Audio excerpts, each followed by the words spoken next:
simple, but we tend to be too political in everything we do. I know politics is a way of life, but we tend to be dictated by politics.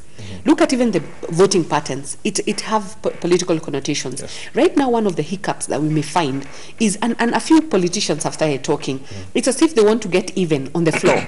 They want to frustrate, for example, the implementation by probably not passing the necessary legislation. What we must remember is that we are Kenyans, and whichever side you voted, and you said very well, there are kids who didn't vote because they were not of age. So really, now that they didn't participate in either yes or no, should they be part of this constitution? They really are. So we must look at parliamentarians as simple Kenyans, and we must put them to check, and we must remind them that they have our vote, and that's where they are. Simple meaning ordinary. Ordinary, yes. Because you see, the frustration, this constitution will be implemented well enough with legislation, and already people are already painting a picture of pessimism, like, there are too many legislations.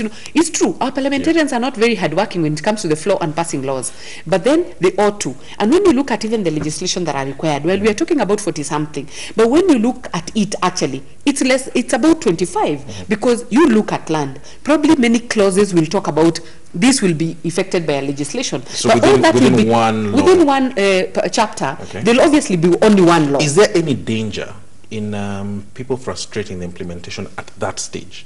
Of course there is, but you see, we have to, again, what he said about citizen vigilance, we as citizens must look at them in the eyes and tell them we wanted the constitution. No, hold on. Because I have to stop you. In practical terms, you always say do this and do that. Yeah. I am sitting here. Well, not quite here in practical terms, but I'm sitting in my house. I'm sitting in my house in Kayole.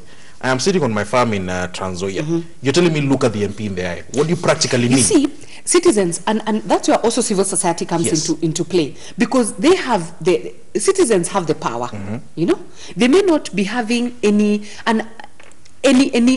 chance to sit in parliament, but they can mobilize themselves and decide when to say no to parliamentarians that are really obviously frustrating bad laws to pass. We are not saying that bad laws should be let to pass, but then logic and objectivity should be seen on the floor of the house, but not revenge and hunger for money. Hold on. Are you thinking that you might go back to the streets? Let me tell you. One, we have an ally, and we have an ally in the law. The Constitution provides for a mechanism of kicking out lethargic characters. If Parliament is not able to pass the expected laws in a certain period, there's a provision for the CJ, the Chief Justice, to advise the President that some laws have not been passed according to schedule, and the President, it is written, shall dissolve Parliament. You get, so there's that protection. But the issue about eternal vigilance for citizens cannot be gainsaid. We must remain vigilant. We must inform processes of the law. Let me tell you, you asked about energy. In 1963, if I was born then, or those who were born at that time, tell us that there was a lot of energy, there was a lot of positiveness. But when Kenyans went out there to celebrate, when people were saying Uhuru, Uhuru, Uhuru has arrived for us in this country, Mkoloni amekwenda, all their land was taken. The independent constitution was shifted so fundamentally that it started serving a few people. In 2002, the same thing. It was a lot of Moi must go, Moi must go. Then after that, everybody was like, what happened? So we must guard against that. We must guard against jubilation. I have heard many speakers saying that this is our constitution. We have voted for it in an overwhelming majority. Don't go home and sleep as a citizen.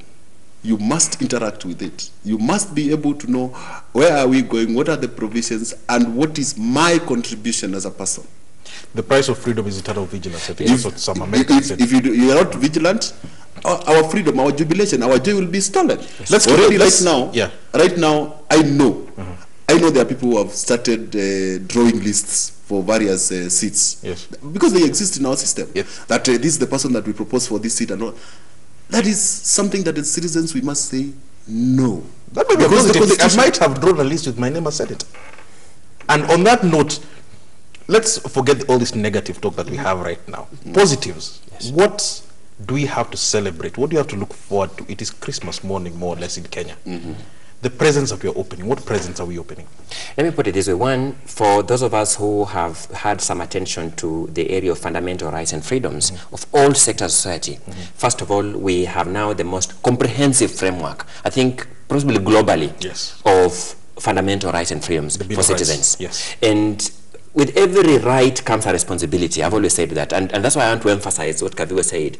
Citizens must appreciate that these rights don't come to you sitting on a silver. When you talk about the right to food, as a food cannot come from the government, the abstract entity. The farmer must now put on his gumboots and get to the farm and be able to get to the food. People must appreciate that with this enthusiasm, they must go down and work double harder, knowing that there are more freedoms. When you are given more freedoms, take advantage of it to become even more productive in your individual capacities, because the perception that you are going to be at the receiving end, singularly, I think that would be a very negative perception.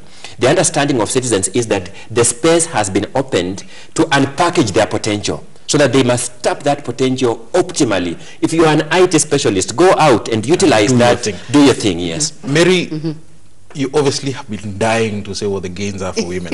Yes. What? To begin with, the 1/3 bit. What's the 1/3 bit? That women would be represented, will be there in representing capacities, both nominations, at least the 1/3. You know, we've had this song, we've had declarations of 30%, and then we get this 30% that is so minute that you get in a body, even in a parastructural body, 30% very poorly paid people, that the 30% of the women their salaries do not even add up to only one person of the upper limit. And so the 30% is good. And how even the fact that in constitutional commissions, and let's take what will now be the Constitutional Commission on Human Rights and Gender, that right now we have 2 women heading those commissions as they stand. And so we are going to have the chairperson and the vice chairperson as women. Of course, after they serve their term, it's going to be that when the chair is a man, then the vice must be a woman, and the vice versa. You know, that already is a good indication. You feel happy? Of course, that's a good indication. Because remember, it is some of these things that we don't see and we don't feel, that those children do not also think that women have a role in public and development.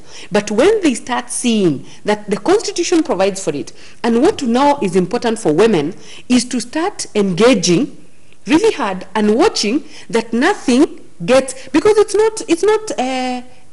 not impossible to have these provisions just again over. Eternal vigilance. Yes. Women, and more importantly, that people must be ready to take up the positions. All right. So they must arm themselves with the skills that are required. I was going to ask you, what's a sunshine?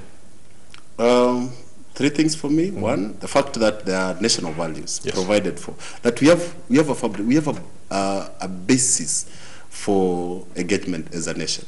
They've been recognized and they are well articulated in Article 10. Yes. 2 is that basically, like one writer said, the problem with the African states is simply and squarely one of leadership. Now we have a whole chapter dedicated to leadership and integrity in leadership. But can we legislate such things, isn't it? Let me tell you, if we just use that chapter as a basis for determining who becomes a leader in this country, we will solve a lot of the leadership issues that we have. And the third thing for me is that there have been decentralization of resources, decentralization of power. Which is a very big thing. Which is a very big thing, that people will get direct representation in counties. And that even at the top, at the national government, there is clear separation of power. That people who are elected to the legislature will not be appointed to the executive. Which means that if I sit here, and people might think I'm campaigning for opposition, but if I sit here and the president in his or her wisdom, smile when I say that, the president in his or her wisdom decides that Wallace Kantai is a good minister for, I think they'll be called cabinet secretary of this, I can be appointed without necessarily having to go the whole rigmarole of getting elected. No, you don't have to be elected. Actually, people will be elected, appointed from outside Parliament, and then they are vetted by Parliament. As long as so either way, there'll still be a check and balance. In fact, if you're already a parliamentarian,